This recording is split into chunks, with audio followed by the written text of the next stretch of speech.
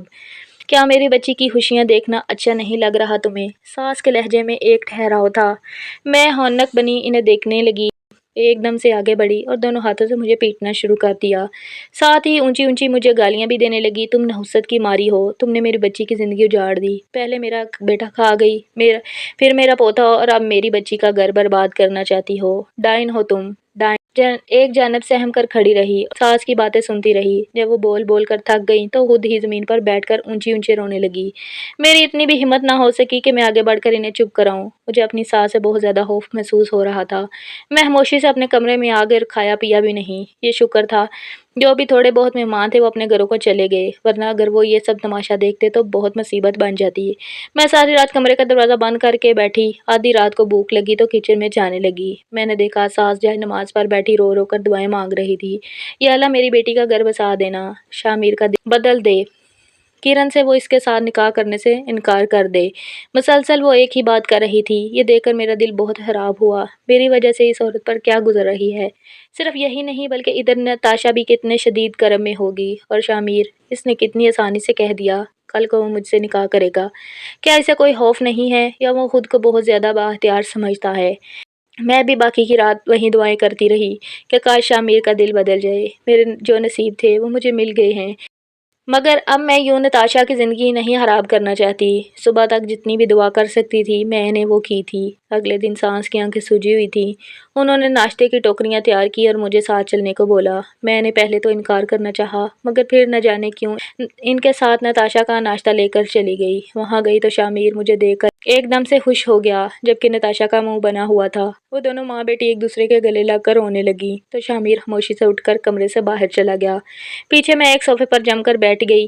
وہاں ان دونوں ماں بیٹی کے درمیان بیٹھنا مجھے بہت زیادہ عجیب لگ رہا تھا، سو میں باہر چلی آئی۔ وہاں میں نے لان میں شامیر افندی کو کھڑے کسی سے فون پر بات کرتے دیکھا تو میں اس کے پاس آ گئی اور کہا مجھے آپ سے شادی نہیں کرنی ہے۔ فوراً ہی فون رکھ دیا، پھر نرمی سے مجھے دیکھ کر بولا تو ٹھیک ہے، میں نتاشا کو طلاق دے دیتا ہوں۔ میں نے تلملا کر کہا، آخر آپ مجھ سے شادی کرنا کیوں چاہتے ہیں، جبکہ نتاشا کے لیے رشتہ لائے تھے، پھر اس کے ساتھ نکاح بھی کر لیا، تو اب کیوں، آخر کیوں شادی کرنا چاہتے ہیں مجھ سے؟ اس بات پر شامیر نے بڑے غور سے مجھے دیکھا۔ اس کی نظروں میں کچھ ایسا تھا جو میں نہیں سمجھ سکی۔ مجھے لگتا تھا اب آپ کو اندر جانا چاہیے، آپ کی ساس سے میں نے بات کر لی ہے، باقی آپ کو جو بھی کہنا ہے ان سے کہیں۔ یہ کہہ کر اس نے دوبارہ فون ملا کر کام سے لگ گیا، جبکہ میرے تن بدن میں آگ لگ چکی تھی۔ میں نے سوچ لیا تھا چاہے کچھ بھی ہو، میں اس شخص سے شادی کر کے نتاشا کی زندگی کسی طور بھی تباہ نہیں کروں گی۔ میں وہیں کھڑی ہوئی تھی۔ جب مجھے ساس نے بلایا سو میں اندر آ گئی تو دونوں ماں بیٹی مجھے گھور رہی تھی۔ میں کچی سی ہو کر رہ گئی